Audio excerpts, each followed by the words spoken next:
a deity, it is said that I read only in English so that most people understand the Pali. Those who know the discourse know the Pali in Pali. The meaning of the discourse in English is, thus have I heard, on one occasion the Sublime One was living in Savatthi at Jeta's Grove in the park of Anathapindika. Then, in the middle of the night, a certain deity of astounding beauty, lighting up the entire Jeta's Grove, approached the Sublime One. Drawing near, she paid homage to the Sublime One and stood to one side. Standing thus, the deity addressed the Sublime One in verse. So, she said, many deities and human have pondered on blessings, desiring their well-being. Tell me the blessing supreme. You can see it on page 37 in this book, pages 36 and 37. Now I want to give you the summary of this and spend more time on the particular stanza that I was going to talk to children today. But this, in summary, I must say this. When she asked the Buddha the blessing supreme for well-being of people, Buddha answered her question in the following way. Also, on the other hand, I must mention that in Buddhist tradition, blessing doesn't come from outside. Blessing doesn't come from outside. We generate blessing within ourselves by doing right thing. We generate blessing in us because everything depends on what we think. If our mind is pure and clean, with that pure and clean state of mind, if we speak, if we do things, and if we think, the results follow us like our own shadow, without even feeling the weight. On the other hand, if the mind is unclean, impure, with that impure state of mind, if we do something, say something, and think something, the results follow us like the cart that follows the hoofs of the ox that pull the cart. When ox pulls the cart follows him, and the ox or the bull feel the weight. Therefore, similarly, if we do something wrong, incorrectly, with impure, unclean state of mind, full of greed, hatred, and delusion, jealousy, fear, tension, anxiety, and so on, the results follow us like the cart that follows the hoofs of the ox or the bull. The bull is not volunteered to pull the cart. He was forced and tied to the yoke. The driver in the cart, it is not just compassionate driver. he is under pressure. He has to deliver his merchandise from point A to point B within certain time. The road that he has to travel is not paved road. It is full of puddles, ups and downs, rugged, rocks, winding, and so forth. So see the situation. On that road, this poor bull has to pull the cart. That means he has to go through a lot of pain, aches and pains. Similarly, when we do something with impure mind, the results will follow us like that cart. And we have aches and pains, pain and difficulties, problems, sorrow, lamentation, grief and despair all the time. And therefore, Buddha gave us a way to generate blessings within us. Generate blessings. So, I have given many talks on this, but today I have to summarize all this very quickly. Answering her question, she asked the Buddha to tell her supreme blessings.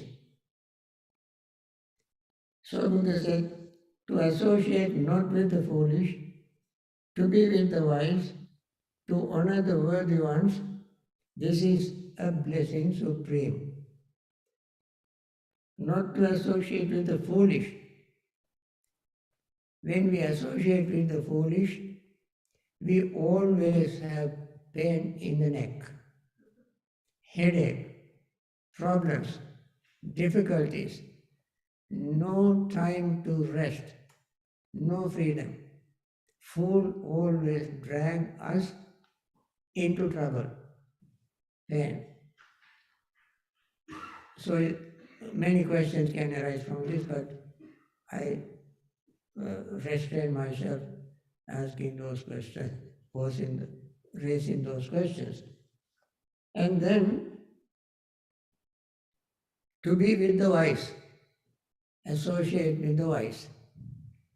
The wise is the one who shows us the way to attain liberation, explaining every part, every step of the Noble Eightfold Path.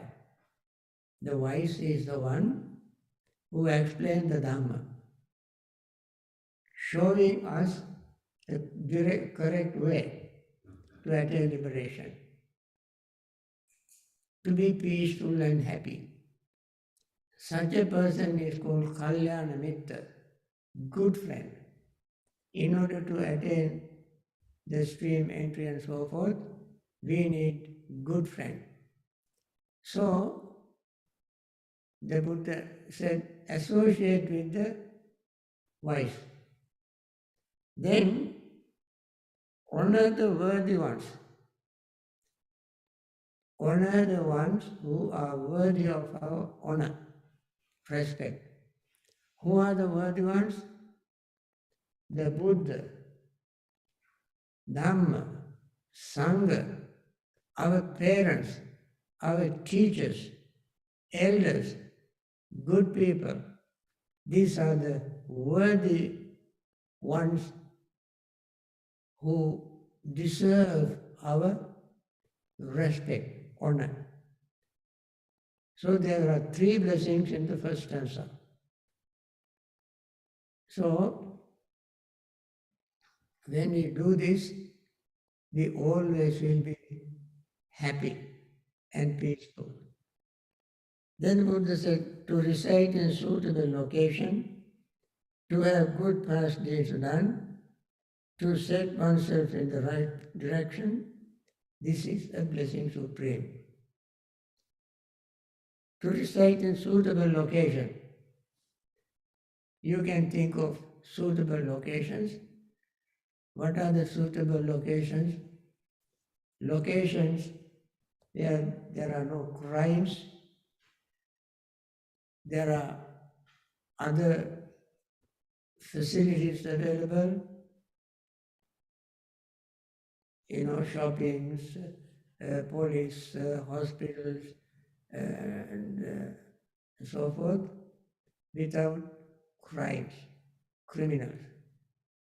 Also, someone who is interested in practicing Dhamma should wish to have a location where there is meditation center, where there are good people who meet together, discuss Dhamma, and have a friendly atmosphere.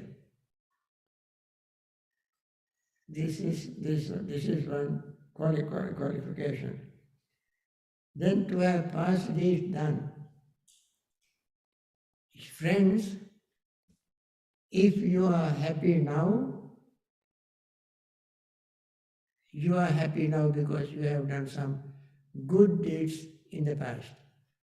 In the past means not only previous life, yesterday, day before yesterday, last week, last month, 10 years ago, 20 years ago, you have done good things.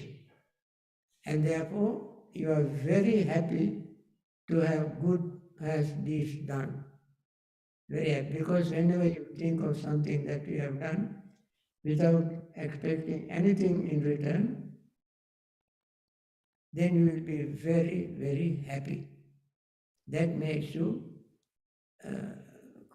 in your own way, comfortable. Then, to set oneself in right direction. In our life, we have to select right direction. That means when we do not associate, we are not in the wrong company, not associating with the foolish, associating with the wise, we will be in right direction. Right direction means the direction that we have to follow to attain peace, happiness. Keep the mind clean. Keep ourselves out of trouble. And therefore all these Buddha considered to be blessing that we create within ourselves. Then, next is, I'm just giving a summary. When I gave talks, I took one word and explained it to children for half an hour. I think some children may still be there. Today I don't see them. Probably you see some children. Do you? In a computer? Yeah. So then, great learning and craft, and discipline well trained in, and whatever utterance is well spoken. Great learning. Learning is, as we all know, as you all are learned people, you know the value of learning. Not one or two things, but we learn every day till we die. We learn. And each time we learn something new, we are happy, we are glad. Even if it is wrong thing, then we can use it to compare with the right thing. And also when we learn the wrong thing, we can see how miserable people who learn wrong things are. We can see that. And therefore, at least to avoid wrong things, we learn what is wrong and learn what is right. And craft. Any craft that you learn can make you happy, either by sharing it with others or selling and making money and having some commercial value in that. Or use your craft to help the society, help people, help hospitals, help destitute, and go to various countries, various places to teach them your craft and make them to have job. Then, and discipline well trained in. Friends, knowledge of any subject itself is not enough if you don't have a discipline. Many a time people quit jobs or they laid off because they don't have a discipline. Discipline is a very big subject in our life. In every field, every society, every family, everywhere, people expect us to have a good discipline in everything. And then whatever utterance is well spoken, that is right speech. As we know, false speeches put us down, make us very sort of subject ourselves for criticism. Others may not appreciate us if we do not have a right speech, telling lies and slanderous talk, harsh speech, gossip, and all this don't make us happy, don't make the society happy. So those who do the right speech always have honor and dignity. They live in the society with respect. All this brings us blessings. And then to be well caring of mother, of father, looking after spouse and children, to engage in harmless occupation, this is blessing supreme. See, very simple, practical things Buddha said to make us happy, to receive blessing. Very practical. Caring of mother and father. This is also a very big subject in Buddhist tradition. We all know, we all have mothers and fathers. We all know at least certain things our mothers and fathers have done to make us live. At birth, we all know we are like piece of meat. Cannot do anything, literally cannot do anything. We're just a piece of meat. Mother sacrifices all her comfort, everything she sacrifices for us, to bring us up.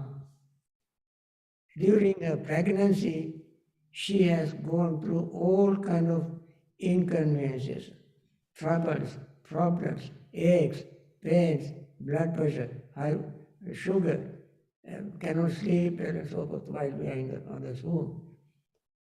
All mothers know that.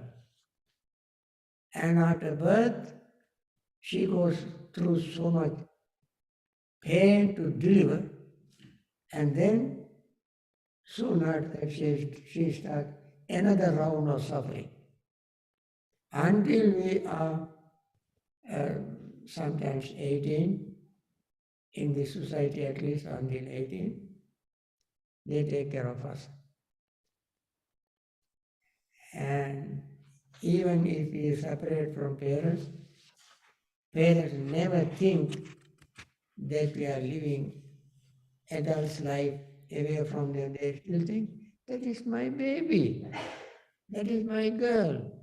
They think that much affection, attachment they have towards us.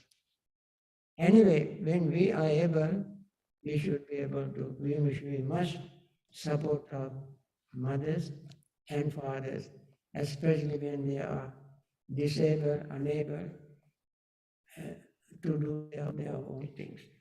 And then looking after spouses and children is responsibility of the family members. Husbands and wives must take care of themselves with love and care and take care of their children. We all know the responsibility of this. And then to engage in harmless occupation.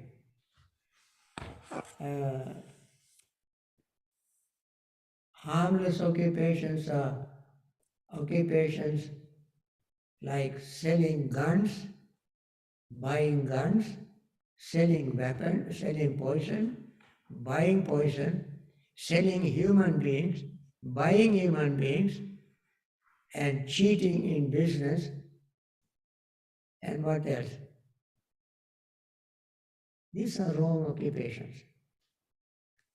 So we must avoid all these wrong occupations.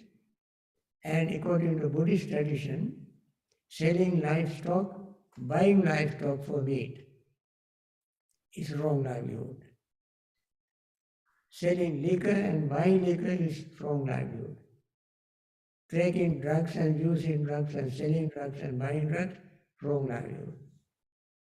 And also there are some dangerous occupations, we have to avoid them. And we must decide right occupation. In order to have right occupation, we have to right learning, great learning. So you have a choice. If you learn only one thing, your choice is very limited. And that is why Buddha said, learn many things so that you will have more chances to choose. Okay. Then, selfless giving, living the just life, supporting all relatives, and blameless action is a blessing. Selfless giving. Selfless giving means giving without expecting anything in return. Anonymously, no name, no recognition, no ulterior motive. Just give for the sake of giving, for the benefit of the recipients.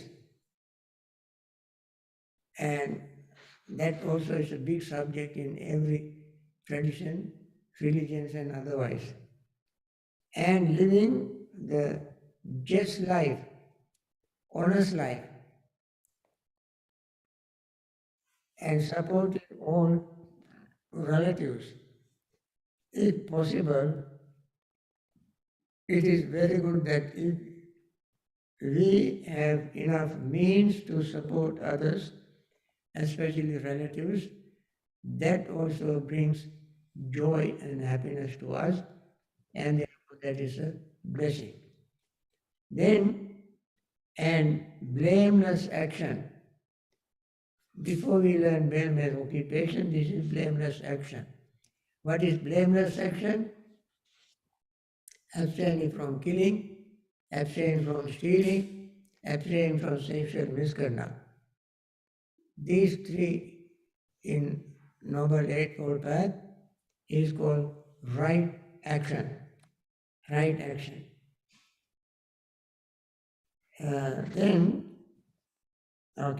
These three also are blessings. To cease and abstain from evil, complete restraint from intoxicants, to be diligent in virtuous practices. Of course, to cease and abstain from all evil. There is no excuse for any evil that we commit in thought, words, and deeds. Evil is right, wrong things. What is the wrong thing? And what is the right thing? You may think what is right to me is not right to you. What is wrong to me may not be wrong to you, and so on. In the Buddhist tradition, Buddha has defined it in a very easy way for us to practice. Whatever causes harm to me, harm to you, harm to others, harm to both, is wrong. Whatever causes benefit, peace, happiness, solace, comfort to me, to you, to both, and to everybody is good, right? That's simple, universal. So, then next is complete restraint from intoxicants. In some tradition, intoxicant using alcohol is sort of a social norm in some societies. But here Buddha talk about intoxicants. When you use something to intoxicate yourself, that is not approved in the Buddhist ethics. There are many kinds of intoxications. Not only drinks and eat, but there are other intoxications as well. Like pride is intoxicant. Pride. The health, good health. They are called mother, arogya, mother. Popularity is intoxicants. When you are popular, you think you can do anything. That's an intoxication. And the wealth is intoxicant, dhana, mother. Like that, there are many kinds of intoxicants in the society. So we have to learn to be humble, to be free from such intoxication. That brings us blessing. Okay, then to be diligent in virtuous practice, we have to be very mindful, not negligent, to do any virtual practice, noble practice. So this is the blessing supreme. To be reverent and humble, content and grateful, to hear the Dhamma at the right time is the blessing supreme. You see? To be reverent and humble, we must respect others. Here reverence means respect others. Respect others' privacy. Respect others' opinions. Respect others' work. Respect others' achievements. That's a good thing. At the same time, even if we are successors, we have become successful in many things, in education, in wealth and popularity and so on. Still we have to be humble. Okay, then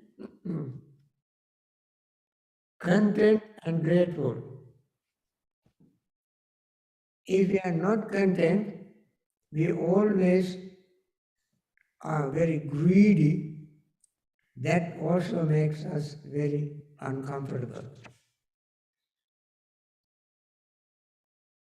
Therefore, we have to work hard. What do we achieve? We must be content with that. If we want to be more successful, go ahead and do it. But don't be greedy. When we are greedy, we cheat. And day and night we cannot sleep. We always think of how to make more and more things. So Buddha said, that's a blessing if you don't become greedy and be content. And grateful. The gratefulness is one of the difficult things to practice.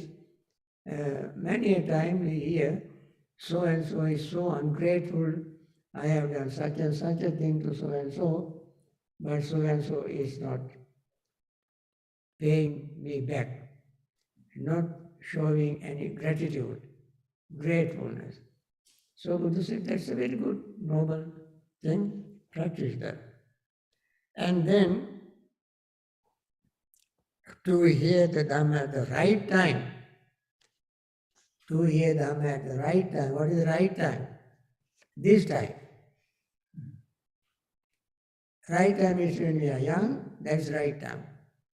Right time is when we are healthy, that's the right time. Right time is when we are sick, that's the right time. Right time is when you are old, that's the right time. There is no any specific time for learning Dhamma, listening to Dhamma. Anytime we can listen to Dhamma. But there are certain etiquettes that we have to follow when we listen to Dhamma. I have no time to explain all these things. Some other times I can tell them. But any time is the time to listen to Dhamma.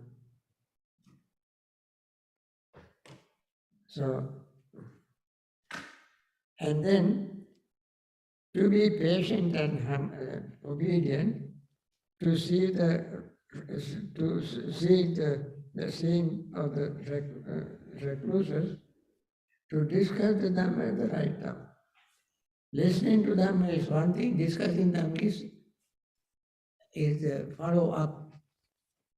You listen to Dhamma first and then memorize. That's a real fun to sit and discuss Dhamma. Not to show off, not to show that how much you know, but with the intention of learning from others. You know Dhamma, and you have a group, even another one more person, discuss Dhamma. The benefit and beauty of discussing Dhamma is, every time you discuss Dhamma, you learn things that you have not learned before.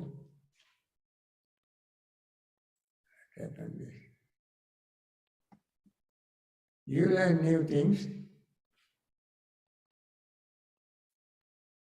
Or something happened here.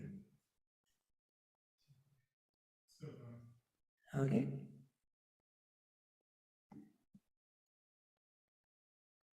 Oh, something happened.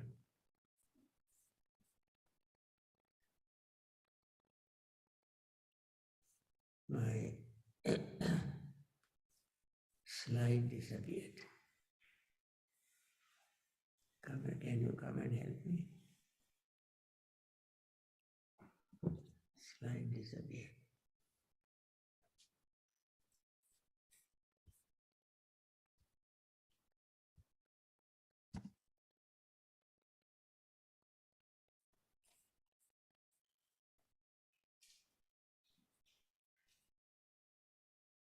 Anyway.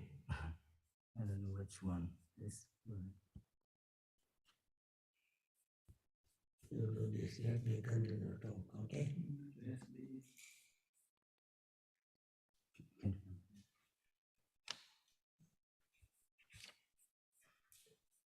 today's slide is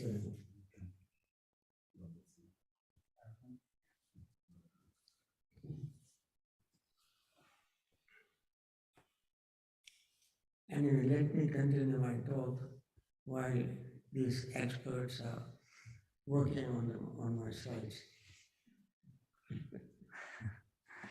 Okay.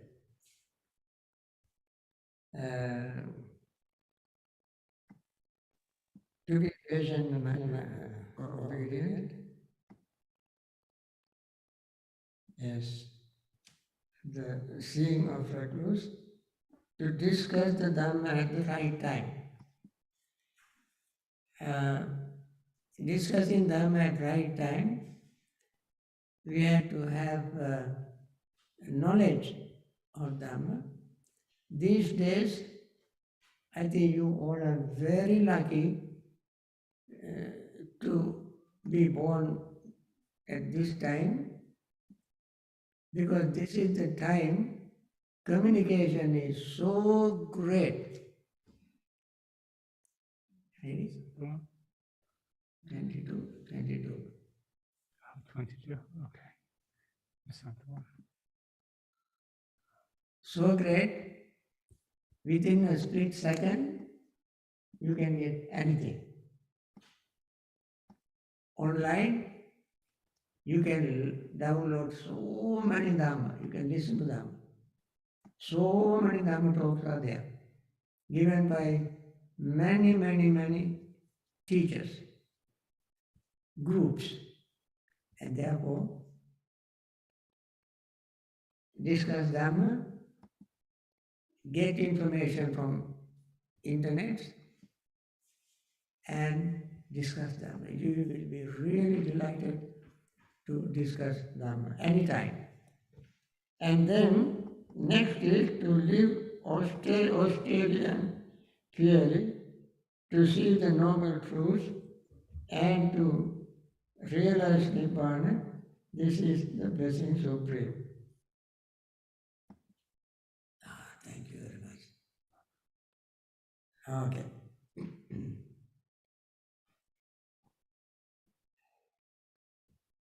Which side?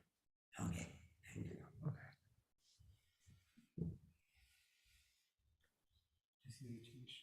I can use the arrows.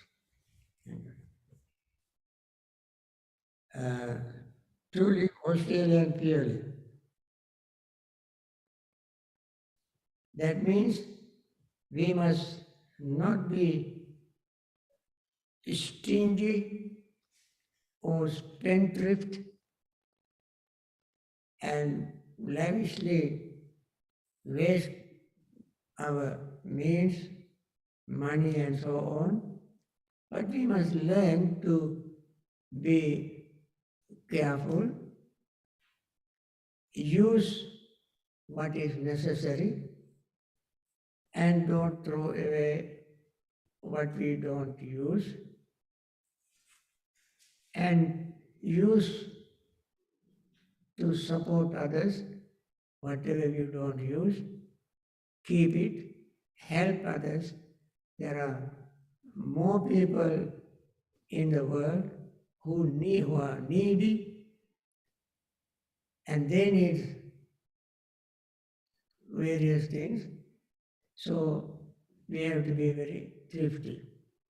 And this is austere. That means we control our consumption and live a pure life. Then, you see, the Buddha gradually bring us to step high, next step high, and so forth, higher and higher and higher and higher. Now he came to this, to see the noble truths and realize Nibbana. See, that is a blessing. See the noble truth is a blessing, and realizing Nibbana is the highest blessing. and mind unshaken when touched by worldly states, sorrowless, stainless, and secure, this is blessed. Now, this is the very difficult situation without following these steps from the beginning up to this point. When we reach this point, this is the state of an enlightened person. The mind unshaken when touched the worldly state. Ordinarily people, when they gain, what are the worldly states? Gain and loss. Fame and losing, what do you call fame. Blame and praise. Happiness and unhappiness. These are called worldly states. Labho, alabho, ayaso, yasoja, ninda, pasancha, sukhancha, dukkham. Gain and loss. Ordinarily when we gain, we are so jubilant, so, what do you call, happy. Jump up and down, dance, sing, cry, all sorts of things we do when we gain. When we lose, we are depressed, disappointed. Then, when we are famous, we are very proud, very happy. When we lose our fame, we are depressed again. When people praise us, we are very, very glad. When they blame us, we are very sad. Then, when we are happy, we are again jubilant. Sukha, dukkha, when we have pain and aches and suffering and sickness, we are depressed. So these are the worldly states. But one who has followed these steps, attained the level of enlightenment, that person, as I mentioned in my talk yesterday, when you attain that state, then you remain equanimous, even with even-mindedness, balanced state of mindedness. That doesn't come automatically. That doesn't come like this. We have to cultivate our mind, follow these steps of blessings, then we reach this state. Therefore, Buddha said, that person is sorrowless, stainless, and secure. That is the state where we are really free from sorrow, free from stain, defilement, and secure. That is the state. So today, our children may be waiting. Normally I go through each stanza and give them meaning. Okay, today on page 36, the fourth paragraph, fourth stanza. Children, you repeat after me if you can hear me. Khanti jaso vachasata. I don't hear them. There are many children listening to this on every Sunday. Today perhaps, I don't know. You need all the children? Yeah? Only the children or all of us repeat after you? Of course, if anybody wants to repeat, it's wonderful. It Even children will be delighted to hear. All of you are reciting. Okay. Repeat after me. Khanti jaso vachasata samanananja dassanam kalena dhamma sakaccha etam mangalamuttamam. Khanti is patient. Sovachasata is obedient. Samananam is of recluses. Dassana is the seeing. Kalena, right time. Dhamma, the Dhamma. Sakaccha, to discuss. So the meaning of the stanza is to be patient and obedient, the seeing of recluses, to discuss the Dhamma at the right time. This is a blessing supreme. That is the stanza I want to discuss today with children. But we have very limited time. Now, the description is, my explanation is given in slides, but those slides we cannot display on the screen. So let me explain the meaning. Patient, being amiable to advice. Patient is forbearance, possessing which a bhikkhu remains unaffected when other people insult him with many bases.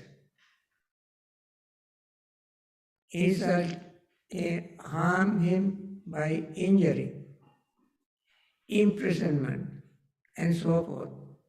These are some of the things people can do to us. And all these we have to bear patiently.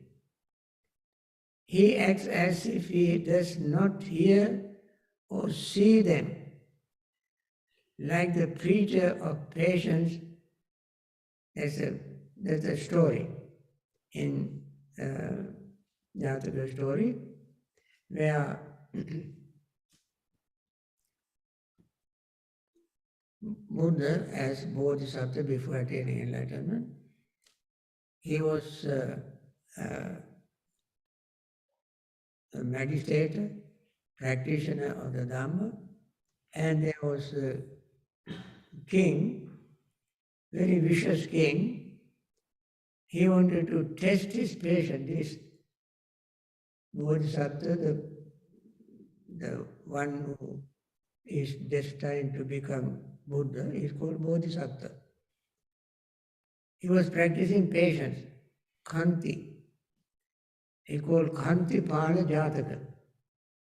When he was practicing patience, there was a very vicious king, and this mendicant, he was also, this Bodhisattva was a mendicant. And the king's name was Kalabu. He heard this mendicant practicing patience, so he wanted to test his patience. He came and tortured him in many, many ways. This mendicant never lost his patience. It's a lot of things he did to hurt him. At this time, he made practicing patience, never lost his patience for anything this king did to him. So, in times past, the Buddha said, attaining enlightenment? Buddha said, I was an ascetic, one who expounding the okay. When you are greedy, you lose patience. When you are angry, you lose patience.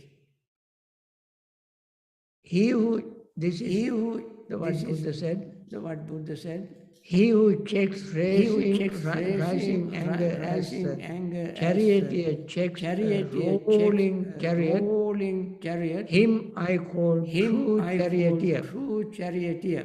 Others only hold the reins. When anger arises, at that very moment, you stop it, break it, let it go. That is one Buddha called, he is like a charioteer who, when the chariot goes very fast and he abruptly, quickly stop it. You know, these days we don't have to think of charioteer, we can drive. We drive. And there something happens very quickly on the road. A child cross the road, animal cross the road. If you can stop it before the accident, Buddha called him, you are real driver. Others are rein holders, steering wheel holders. They are not real drivers. Similarly, when we get angry, at that very moment, very quickly, if we can stop our anger, that is a real person practicing patience. So this is very important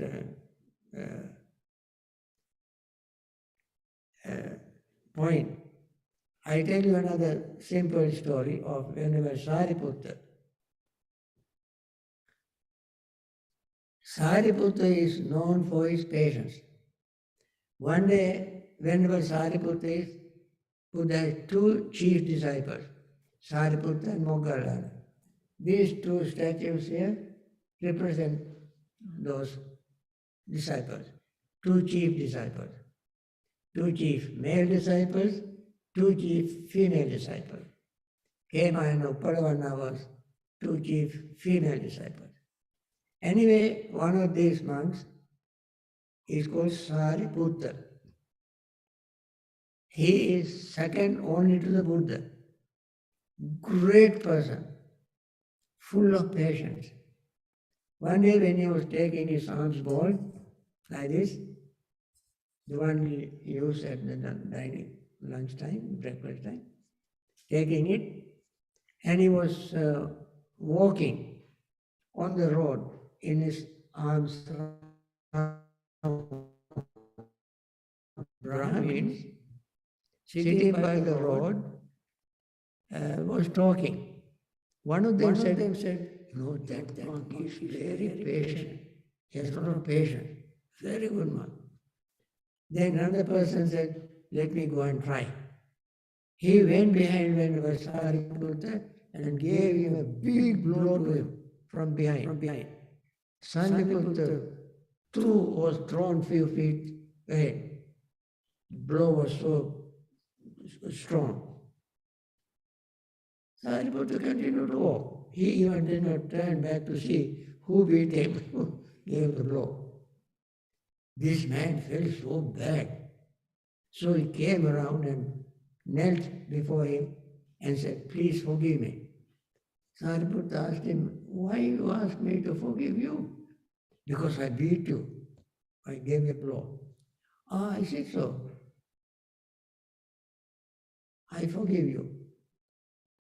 Then this man felt even worse. Then he said, if you really forgive me, come and have lunch in my house. Sariputta said, okay. He went to his house, had lunch. While he was eating, while he was eating, he had big commotion outside this man's house. They said, get him out, we want to beat him. No. Then Sariputta knew.